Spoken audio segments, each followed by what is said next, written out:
الرحمن الرحيم وإذ أخذنا ميثاقكم ورفعنا فوقكم الطور خذوا ما آتيناكم بقوة واسمعوا قالوا سمعنا وعصينا وأشربوا في قلوبهم العجل بكفرهم قل بئس ما يأمركم به إيمانكم إن كنتم مؤمنين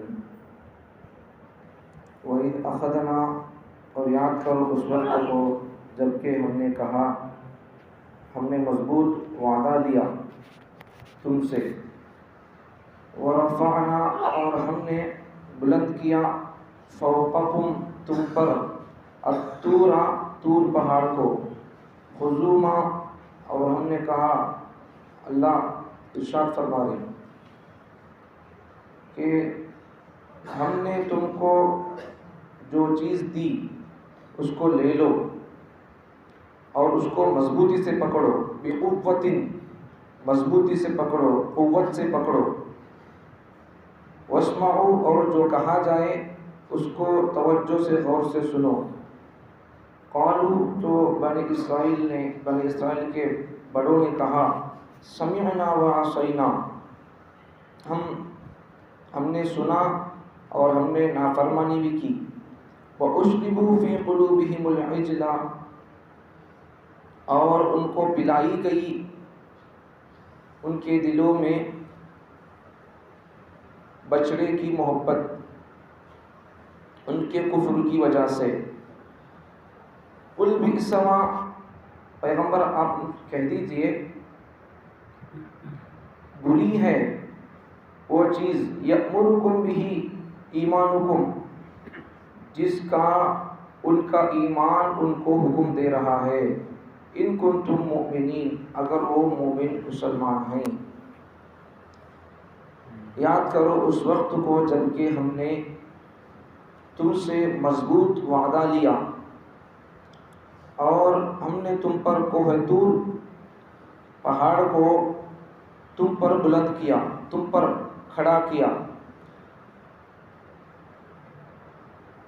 اور جو ہم نے تم کو دیا مطلب تورات اس کو مضبوطی سے پکڑو، اور جو تم کو کہا جائے جس چیز کا حکم دیا جائے اسے توجہ سے سنو۔ تو یہودیوں کے پہلے کے لوگ کہنے لگے تھے کہ ہم نے سنا اور نافرمانی کی، اور ان کے دلوں میں بچڑے کی محبت رچ اور بس گئی تھی ان کے کفر کی وجہ سے۔ اے پیغمبر آپ ان سے کہہ دیجئے کتنی بری چیز ہے، کتنی بری ہے وہ چیز جس کا تمہارا ایمان تم کو حکم دیتا ہے اگر تم مومن ہو۔ یہودیوں کی بنی اسرائیل کی سرکشی اور نافرمانی کا تذکرہ ہے۔ اسی قسم کی ایک آیت اور اس کا ترجمہ پیچھے بھی گزرا تھا۔ اللہ تعالیٰ نے ان کی سرکشی کو اور ان کی نافرمانی کا تذکرہ پیچھے کیا تھا، اس سورہ کے آیت نمبر 60/2 کے اندر کیا تھا، 60/2۔ تو اسی قسم کی آیت ہے، وَإِذْ أَخَذْنَا مِيثَاقَكُمْ وَرَفَعْنَا فَوْقَكُمُ الطُّورَ خُذُوا مَا آتَيْنَاكُمْ بِقُوَّةٍ وَاذْكُرُوا مَا فِيهِ لَعَلَّكُمْ تَتَّقُونَ ثُمَّ تَوَلَّيْتُمْ مِن بَعْدِ ذَلِكَ۔ بالکل اسی قسم کی یہ بھی آیت ہے۔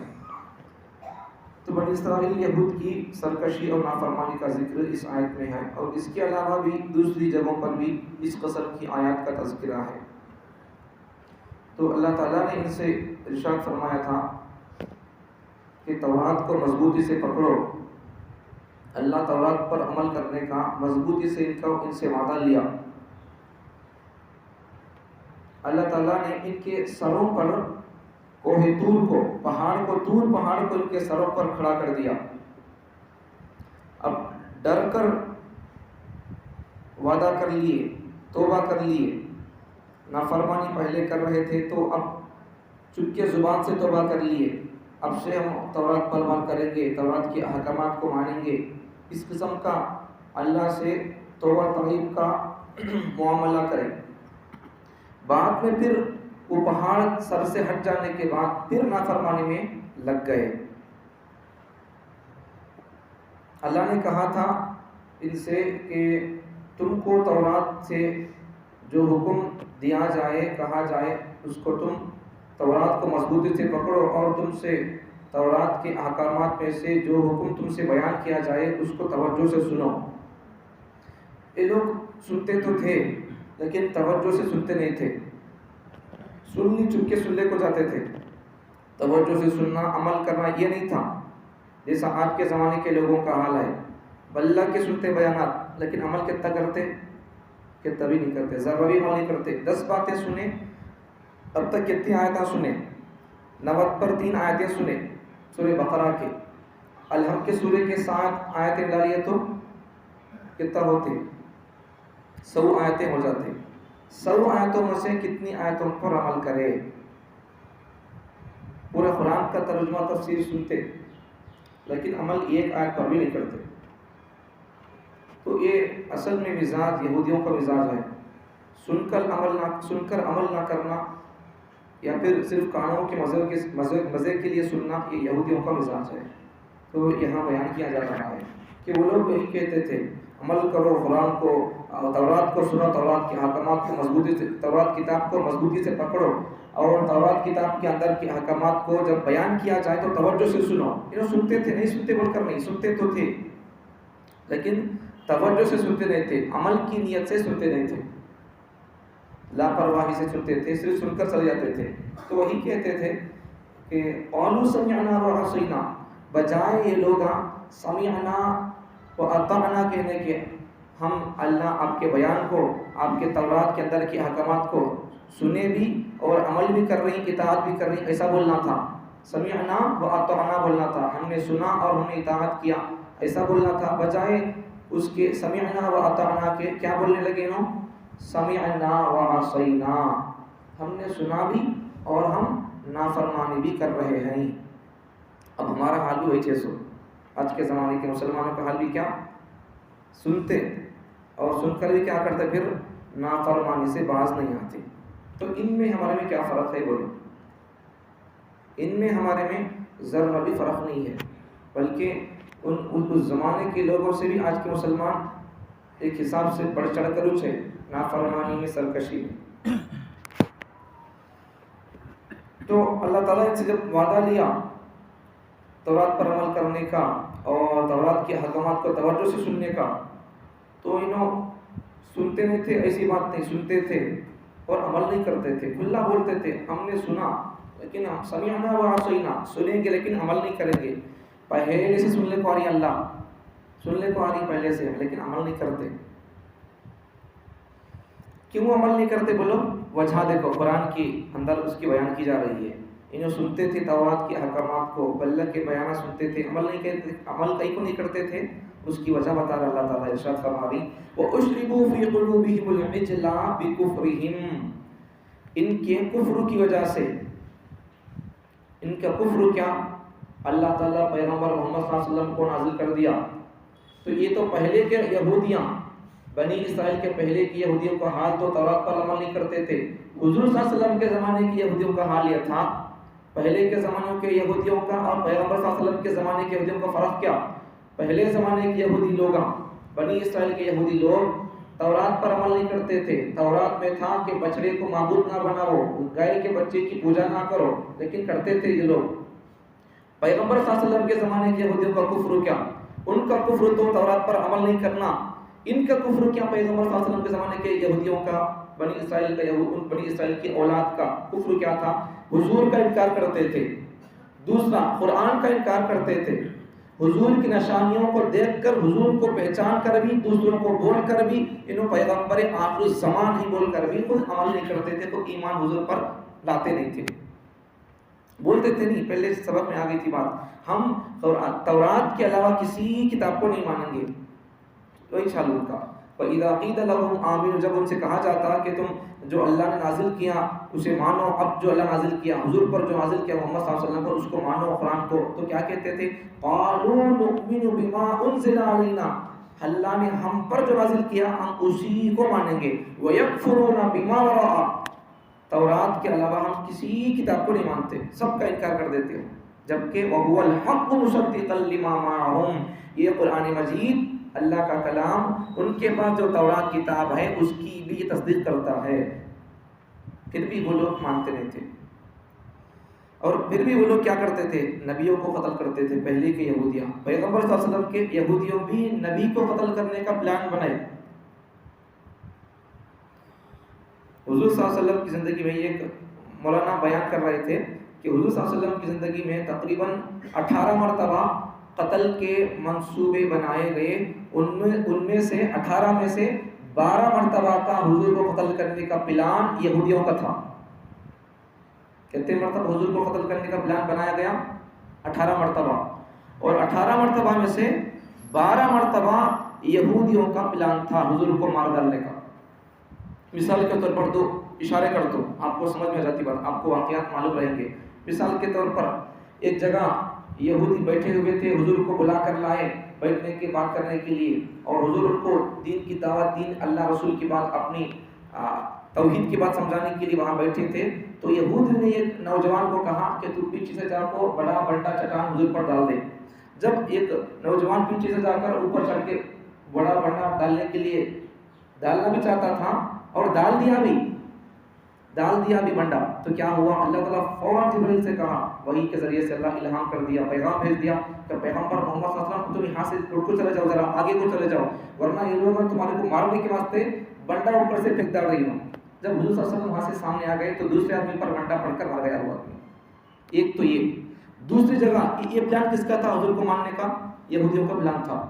ایک تو یہ، دوسرا پلان خیبر کے موقع پر، غزوہ خیبر کے موقع پر، جنگ خیبر، غزوہ خیبر، تو اس موقع پر بھی ایک عورت حضور صلی اللہ علیہ وسلم کے گوشت کے اندر زہر ملا کر لائی تھی، وہ واقعہ، وہ عورت بھی یہودی تھی، معلوم ہو گیا۔ تو ایسا تقریباً پورے 18 بار حضور کو مارنے کے پلان میں سے 12 بار کا پلان مارنے کا حضور کو یہودیوں کا تھا۔ انہوں پہلے سے ان کے باپ دادا بھی پیغمبروں کو قتل کر رہی، اور ان کے بعد ان کی نسل بھی کیا کر رہی ہے؟ قیامت تک نیک لوگوں کو اور نبیوں کو مارتے چلیں گے، ان کا کام شروع ہو گیا۔ تو اس حساب سے کسی نبی کو نہیں مان رہی، کسی کتاب کو فالو نہیں کر رہی، کسی کتاب کے تعلیمات پر عمل نہیں کر رہی، کسی کتاب کو اپنا رہبر رہنما نہیں سمجھ رہی، کسی پیغمبر کو اپنا بڑا اور آقا نہیں سمجھ رہی۔ سمجھ میں آ گئی بات؟ تو یہ لوگ سنتے تو تھے، عمل کیوں نہیں کرتے تھے؟ سن کر بھی عمل کیوں نہیں کرتے تھے؟ نافرمانی پھر کیوں کرتے تھے؟ اللہ سے کرے سو وعدے کو پھر کیوں توڑ دیتے تھے؟ اللہ جب ان پر کوہ طور پہاڑ کو ان کے سر پر کھڑا کر دیا تو ڈر کر اپنے گناہوں سے توبہ کر لیے، وہ بھی دل سے توبہ نہیں کرے، چونکہ زبان سے توبہ کر لیے، ہم آئندہ سے نافرمانی نہیں کریں گے، تورات پر عمل کریں گے، یہ زبان سے توبہ کر لیے تھے کچھ لوگ، تو پہاڑ اوپر گرنے کے ڈر سے توبہ کر لیے تھے۔ تو پھر بعد میں اپنی وہی بےڈنگی رفتار، وہی رفتار جو پہلے تھی بےڈنگی رفتار، تو اسی میں تھے، تو کئی کو تھے، اس کا جواب قرآن دیتا ہے، وَأُشْرِبُوا فِي قُلُوبِهِمُ الْعِجْلَ بِكُفْرِهِمْ، ان کے کفر کی وجہ سے ان کا کفر کیا تھا؟ ان کا کفر یہ بھی تھا کہ ان کے دلوں کے اندر بچڑے کی محبت تھی، بچڑے کی محبت تھی، اللہ کی محبت نہیں تھی، گائے کے بچے کی محبت تھی، جیسا آج کے زمانے کے لوگوں کو محبت ہو گئی ہے دیگر چیزوں کی، شرک اور بت کے شرک کے کام اور بت پرستی کے کاموں کی چیزوں کی محبت ہو گئی ہے، تو پھر ویسا ان کو بھی بچڑے سے محبت ہو گئی تھی۔ محبت کرنا تھا تو اللہ سے کرنا تھا، لیکن یہ لوگ کیا کرتے تھے؟ اپنے کفر کی وجہ سے بچڑے کو محبت کرتے تھے، بچڑے سے محبت کرتے تھے۔ اور یہ دیکھو قرآن کا ایک علمی بات سمجھو، یہاں قرآن کی ایک علمی بات سمجھو، یہاں لفظ اللہ کیا بولے؟ وہ اشربو بولے۔ یہ اشربو کا معنی کیا ہوتا؟ پینے کے معنی میں آتا۔ ان کے دلوں میں بچڑے کی محبت پلا دی گئی۔ تو علمی بات کیا کہ جیسا پانی پیے تو رگ رگ میں ریشے ریشے میں جیسا پانی پہنچتا نہیں، ویسا بچڑے کی محبت رگ رگ ریشے ریشے میں گھس گئی تھی، ویسا تھا۔ اس کے واسطے کیا کرتے تھے؟ کفر اور شرک اختیار کیے تھے۔ اللہ کی محبت ویسا رگ رگ ریشے ریشے میں نہیں تھی، شرک اور بچڑے کی محبت ان کے جسموں کے رگ رگ میں گھس گئی تھی، جیسا پانی گھس کر جسم کی ہر جگہ میں اپنی جگہ پکڑ لیتا ہے، تو ویسا بچڑے کی محبت بھی ان کے جسم میں گھس کر ہر جگہ بچڑے کی محبت اپنی جگہ بنا لی تھی. تو اس کی وجہ سے، ان کے کفر کی وجہ سے اللہ تعالیٰ کے ان پر قسم قسم سے طرح طرح سے عذاب آیا. تو اللہ تعالیٰ ارشاد فرمانی پیغمبر سے، پیغمبر تم ان سے کہو کہ انہوں بول رہی کہ ہم تورات پر عمل کرتے، تورات میں ہے سو باتوں پر عمل چلتے، تو ان کا جو ایمان ہے، ان کا دعویٰ ہے تورات پر عمل کرنے کا، ان کا ایمان، ان کا دعویٰ خود، ان کا ایمان ان کو جس چیز کا حکم دے رہا ہے بچڑے کی عبادت کرنے کا، تو یہ بہت برا حکم ہے. ان کا ایمان بچڑے کی عبادت کرنے کا جو حکم دے رہا ہے، تو یہ ان کا ایمان ان کو برائی کی دعوت دے رہا ہے، برائی کا حکم کر رہا ہے. ایمان ان کا اچھی چیز کی دعوت نہیں دے رہا، بری چیز کا، شرک کا، کفر کا ان کو پیغام دے رہا ہے ان کا ایمان. تو یہ ان کا ایمان نہیں رہا، شرک رہ گیا، کفر رہ گیا. تو اللہ تعالیٰ ان کا نام کو شرک سے، کفر سے بچنے کی توفیق عطا فرمائے. بہت عجیب چیز ہے شرک اور کفر، بلکہ کبھی بتایا نہیں. شرک کفر سے بہت بڑا گناہ. سمجھ میں آیا؟ جمعہ میں آ جاؤ، کئی کو بولتا ہوں شرک کفر سے بڑا گناہ. کئی کو جمعہ میں جلدی آ جاؤ، انشاءاللہ آپ کو اس کا جواب بول دیتا ہوں. کئی بڑا گناہ شرک کفر سے بڑھ کر بھی. ایک آدمی شرک ہے، مسلمان ہے ایک آدمی، لیکن شرک کے کاماں کرتا رہتا، جھنڈے چڑھانا، پنجے اٹھانا، منتیں مانگنا ان سے، یہ سب کاماں کرتا رہتا. مسلمان چن، نماز بھی پڑھتا، ہمارے بیانہ بھی سنتا، یہاں درس میں بیٹھتا، تفسیر سنتا قرآن کی، نہیں بول کر رہی، ہمارے سے محبت بھی کرتا، سب کرتا.